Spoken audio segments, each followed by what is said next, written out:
Nous allons survoler rapidement la façon de créer une animation sur After Effects afin de l'importer sous RPG Maker. Sous notre bureau, créons avant tout un nouveau dossier dans lequel nous allons stocker notre séquence d'animation primaire. Ouvrons After Effects, créons une nouvelle composition et pour la taille, ici nous ouvrons l'aide sous RPG Maker. Nous nous rappelons qu'il est dit que les fichiers d'animation ont des cellules de 192 par 192 pixels. Donc, sous RPG Maker, dans la base de données, sous l'onglet d'animation, ici, lorsque nous ajoutons des cellules pour définir notre animation, ici en bas, ce sont des cellules de 192 par 192 pixels. Donc, revenons sous After Effects et créons une nouvelle animation avec une largeur de 192 et une hauteur de 192. Pour la cadence, par défaut, le moteur est de 15 images par seconde pour les animations. Même si le jeu tourne à 60 images par seconde, c'est une petite restriction. Vous pouvez par contre changer ce paramétrage avec quelques bons scripts développés en ligne. Regardons ici, juste à titre d'exemple, un projet que j'ai réalisé, par exemple ici dans Script. On voit tous les scripts que j'ai ajoutés et réorganisés pour ce projet.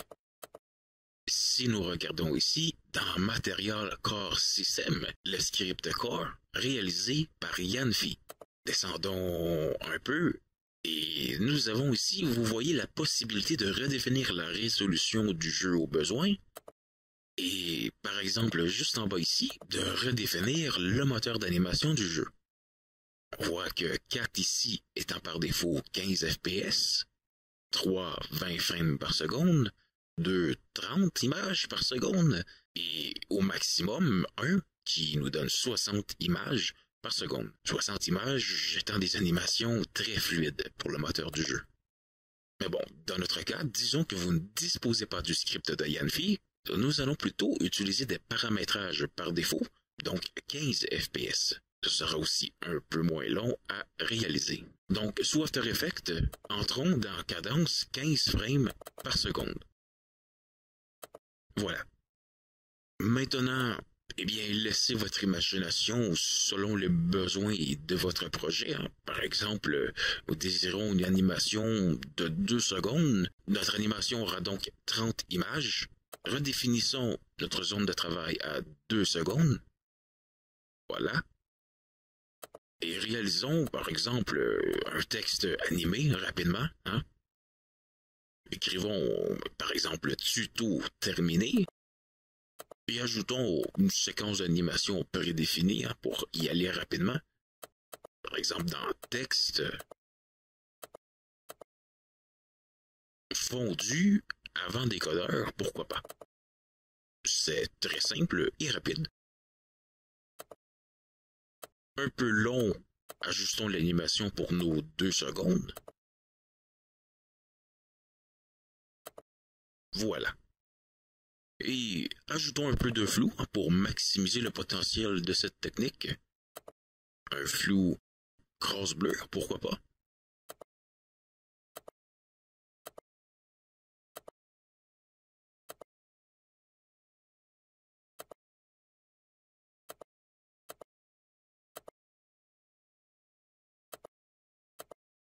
Et voilà, vite fait, bien fait. Activons notre grille de transparence à un élément très important et exportons dans le rendu notre animation. Maintenant, paramètres du rendu optimal et résolution intégrale. Et utilisons la cadence de la composition qui est de 15 images par seconde. Donc, sachant que l'animation dure 2 secondes, nous aurons donc 30 images au total. Dans le module de sortie, format séquence PNG, et dans couche, important si on désire un fond transparent en utilisant les canaux alpha, sélectionnons RVB plus alpha. Ensuite, destination, dans notre dossier séquence.png, cliquons Rendu. Allons jeter un coup d'œil dans notre dossier. Et voilà, nous avons l'intégralité de notre animation en cellule de 192 par 192 pixels. Ensuite, passons au montage. Ouvrez GIMP, qui est gratuit, rappelons-le. Je vous conseille d'apprendre un peu GIMP pour RPG Maker car il dispose de quelques outils et d'éléments plutôt bien sympathiques. Sous GIMP, créons une nouvelle image. Calculons un peu notre résolution. 192 pixels fois 5 de large qui donne 960. Et dans notre dossier, mis à part ici l'image noire, nous avons 30 images, 30 éléments. Donc, calcul 30 cellules au total divisé par des lignes de 5 maximum de largeur qui donne 6 lignes au total. Et 6 lignes fois 192 pixels qui nous donne une hauteur de 1152 pixels. Validons. Maintenant, importons simplement nos séquences d'images dans GIMP en ordre croissant.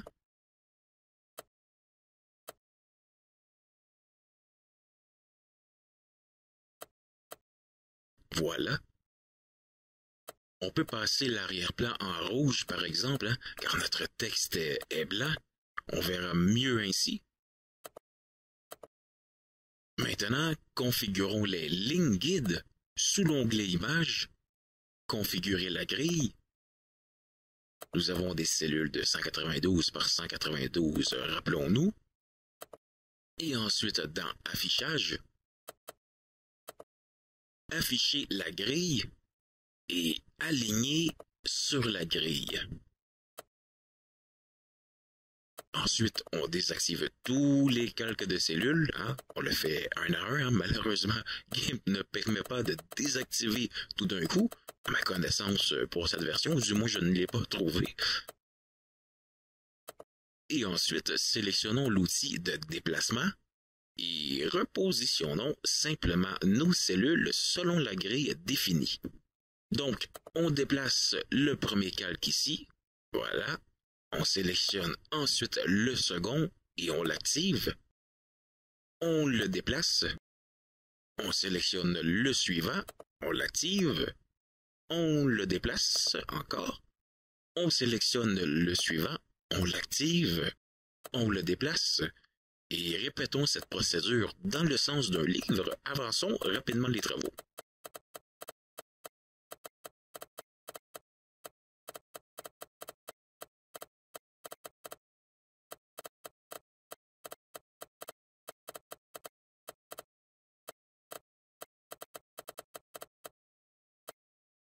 Voilà. Maintenant, on peut exporter en PNG en désactivant le fond rouge. Exporter.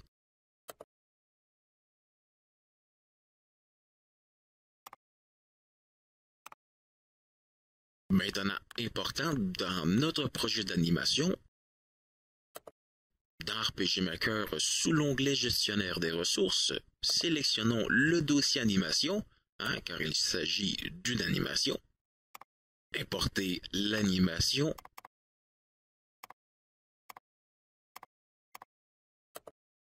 Ensuite, réalisons une nouvelle animation vierge dans notre base de données. Nommons-la tuto.com. Dans Apparence, notre dernier fichier importé. Voilà. En bas, nous voyons nos cellules et maintenant, il suffit de réaliser notre animation. Par exemple, nombre de frames, sachant que 15 frames par défaut égale 1 seconde, on pourrait par exemple réaliser une animation de 3 ou 4 secondes, par exemple. Donc, mettons 60 frames, qui nous donnera 60 divisé par 15, 4 secondes. Et voilà, réalisons rapidement, allons-y frame par frame. En même temps, vous voyez le temps nécessaire pour réaliser quelque chose de bien. Lorsque vous attendez qu'un jeu a pris plusieurs années de développement, même en équipe, c'est souvent parce que les gens ont été très minutieux dans le but d'offrir un produit de divertissement de qualité. Donc, prenez votre temps.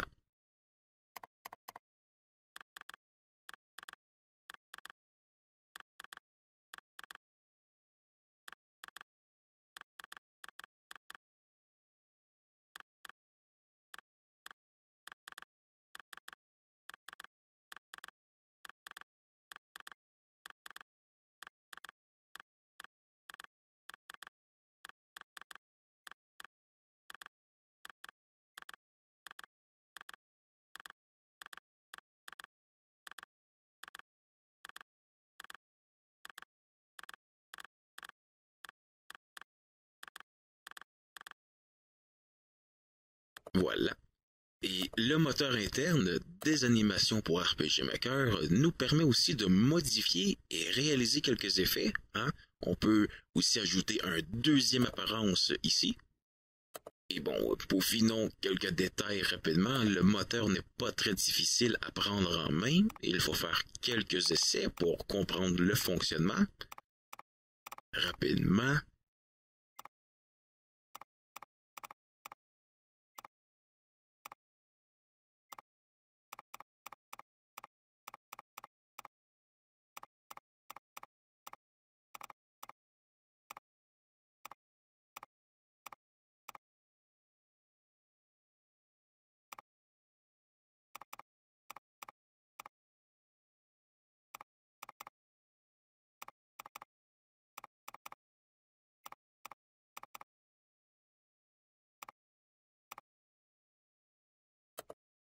Et maintenant, pour tester notre animation dans le jeu,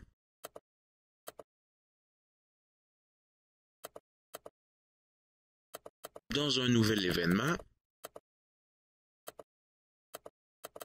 dans la deuxième page des commandes, sous l'onglet catégorie effets d'animation, on retrouve la commande afficher une animation ici.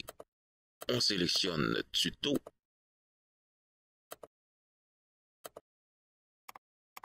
Et voilà, vous savez maintenant de façon basée dans les bases comment interpréter et travailler en parallèle avec RPG Maker, After Effects et GIMP.